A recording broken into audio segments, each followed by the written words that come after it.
Welcome back to Physics 3740 at the University of Utah, Introduction to Relativity and Quantum Mechanics.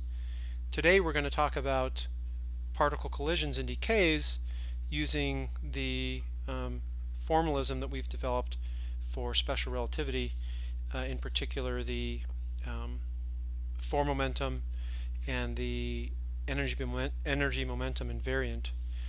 And I guess before we start, we should probably address the question of why we're interested in discussing and considering particle collisions and decays in a relativistic context. And there's a number of reasons for this. First, in order to get particles up to relativistic speeds where relativistic effects become important, you have to that takes a lot of energy, an awful lot of energy, and so that's going to be most easily done with the smallest, most fundamental particles in nature, electrons, protons, and even subnuclear particles. And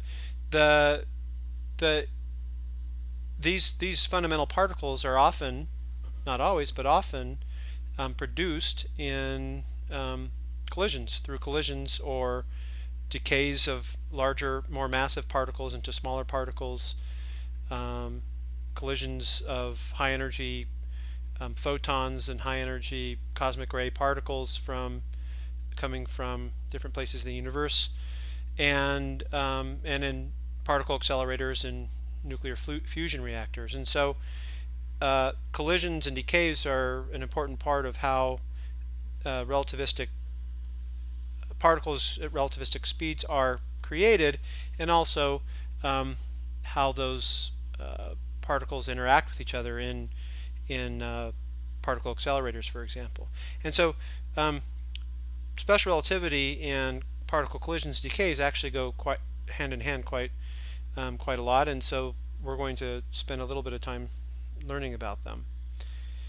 Before we get into the relativistic part of this, we should remind ourselves what happens in non-relativistic mechanics. Remember that in non-relativistic mechanics we can divide collisions into two different classes: elastic and inelastic collisions.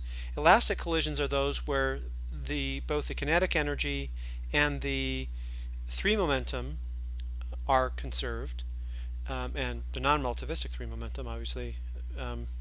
And then in inelastic collisions we have only the momentum being conserved and kinetic energy is not conserved. So let's consider an inelastic collision from the classical perspective. So let's imagine that we have two particles, each of mass m, and in this reference frame, one of the particles, the one on the left, is traveling to the right with speed v, and it's going to collide with the second particle.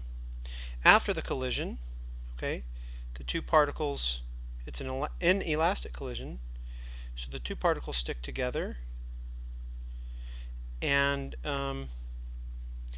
this clump particle has mass m prime and travels to the right with speed v prime. Okay, so this is the situation after the collision.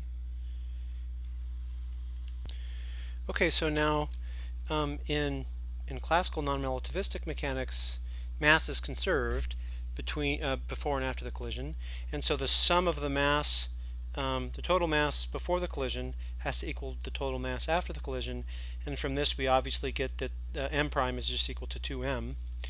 And also conserving momentum, the total momentum before the collision has to equal the total momentum after the collision, and so we have mv is equal to m prime v prime. And since m prime is equal to 2m, then we get the final velocity is v over 2.